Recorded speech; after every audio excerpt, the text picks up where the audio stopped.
minutes tonight. What did it take mentally, and what did you see from your team to be able to hang in there and gut that one out? Like I told you out there in the post game, just trusting each other. Continue to do what we've done all year in those situations, and we were able to come out on the winning side. But even if we weren't like last game, we're going to continue to trust each other and do what we've done all year, and that's what we plan to do going forward. Changed offensively before. We had some big shots, but again, those shots don't happen if we don't trust each other. It could be easy to say it hasn't worked up to this point in the game, and then just start taking shots that are harder than those ones, just because those ones hadn't been going in. But we made the extra pass.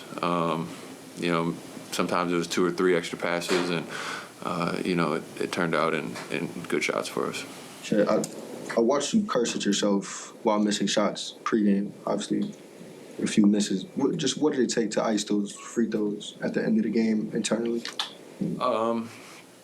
Just trusting all the work that I put in. I'm not perfect. I don't make every single shot, but I was able to put myself in a place where I needed to be to make those shots.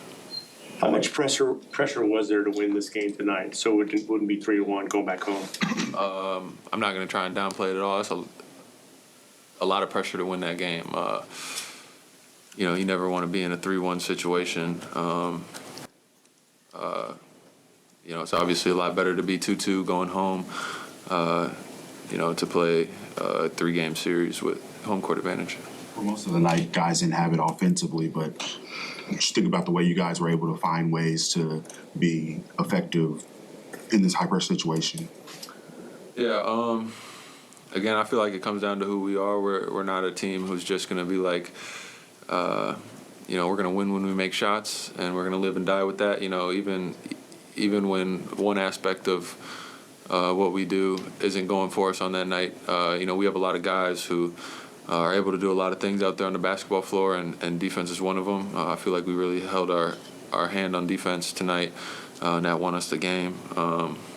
We haven't been scoring 120 points a game, so being able to hold them to 100 or 96 points was enough for us to get it done tonight. Your offense for the first 3 quarters obviously was a struggle. What kind of calming influence does it have when Shea gets cooking there in the fourth quarter? There's some points in the game where I'm doing the same thing you guys are doing, just kind of being a fan of what he's doing, and when some of those shots go in, just kind of making a face like, that's crazy, but he's been doing it all year. I've seen him do it since I got here, and that's just who he is. A tough shot maker, but he does a lot more out there for us than just that. And you mentioned the trust. Some of those plays, he's hitting you for a 3. He said, I think it was casing for a 3.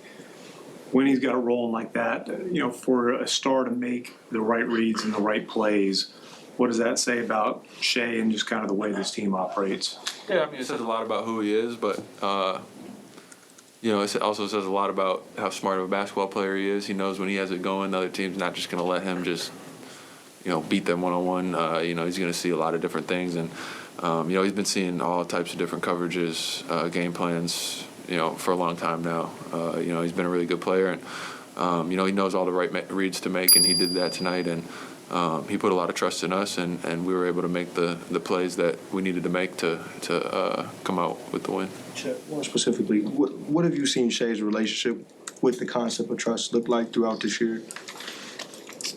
Just continuing to make the right play even when he doesn't have to. He's somebody who can make something out of nothing, and he can not make the right play and still score or still make an amazing shot. And there's times when we need him to do that, and there's times where we need him to make the right play. And I feel like tonight he found a great blend of when to do both. Chet, Mark was just in here talking about your guys' uncommon ability to stick together through hard things.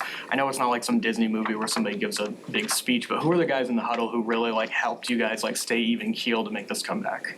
I don't think it's one person. I think it's everybody. Everybody's doing their part, coming ready to play, bringing the energy. Kay got out there and gave us big minutes tonight.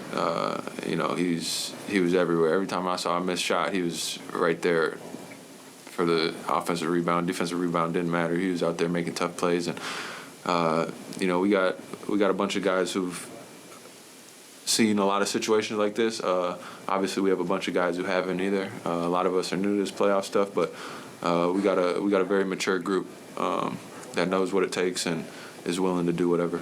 You guys went 23 of 24 on free throws, which in a lot of ways would probably be the difference. I mean, do you feel that as the game's going on? I missed the only one. It looks like. Free throws are big. I missed one, right? You got the stat sheet right there. You tell me that.